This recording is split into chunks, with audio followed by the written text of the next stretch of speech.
শবে বরাতের মতো এত বড় সওয়াবের কাম, তারপরে মিলাদের মতো এত বড় সওয়াবের কাম, এগুলো আমরা কেন করব না? প্রিয় ভাই, সব করব না এই কারণে, যেহেতু আল্লাহ রসুল তা করেন নাই, সাহাবায়ে কেরাম তা করেন নাই। আমরা ওই কাজ করতেই পারি না যেই কাজের মধ্যে আল্লাহ রসুল এবং সাহাবায়ে কেরাম যেটা স্পষ্টভাবে সহিহ হাদিস কর্তৃক প্রমাণিত নয়, আমরা তা করতে পারি না। বলেন, করতে পারি না। নামাজ, নামাজ, এই নামাজ আমাদের অনেকেরই নামাজ হয় না। রাসূলুল্লাহ বলেছেন, সাল্লু কামা রাআইতুমুনি উসাল্লি, নামাজ পড়ো সেইভাবে যেভাবে আমাকে নামাজ পড়তে দেখো। এটা শ্রেষ্ঠ ইবাদত। মুরগির দানার মতো খাওয়ার নাম ইবাদত নয়। মুরগির দানা খাওয়া দেখছেন তো? কথা না কইলে বুঝি কি? এই যে ঠক্কর ঠক্কর লাগাইতেই থাকে।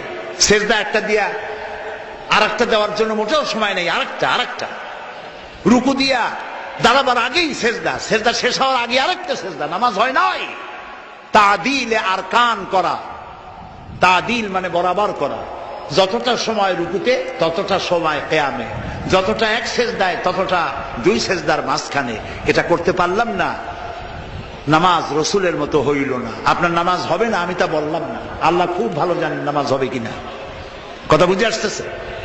এই নামাজের উপরে চট্টগ্রাম তাফসীরুল কোরআন মাহফিলে প্রায় 2 ঘন্টা নামাজের উপরে আলোচনা করেছিলাম। আলহামদুলিল্লাহ, লোকেরা প্রাণ ভরে শুনেছে। আবার যদি এখানে শোনাবার সুযোগ হয় শোনাবো। এই ব্যাপারে একটি কিতাব আছে, নাম বলবো? বর্তমান বিশ্বের শ্রেষ্ঠ হাদিস বিশারদ আল্লামা নাসিরউদ্দিন আলবানী রাহমাতুল্লাহ আলাইহি, তার লেখা সালাতুর রসুল, রসুল্লাহর নামাজ, একটি বই আছে। এই বইটি আমি পড়ার জন্য সকলকে অনুরোধ করি। সহিহ হাদিস দিয়ে বইটি লেখা। নামাজ যদি না হলো কোন ইবাদত কবুল হবে না। প্রথমে কিয়ামতে প্রথমে কি প্রশ্ন হবে বলেন সবাই? নামাজ। নামাজ কবুল, সব কবুল। নামাজ কবুল না, কোনটা কবুল না। প্রিয় ভাই সব, আল্লাহর নবী বলেছেন, লা দীনা লিমান লা সালাতা লাহু, যার কাছে নামাজ নাই তার কাছে দ্বীন নাই।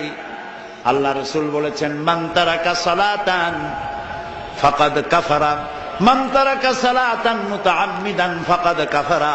ইচ্ছে করে নামাজ ছেড়ে দিল, কাফের হয়ে গেল।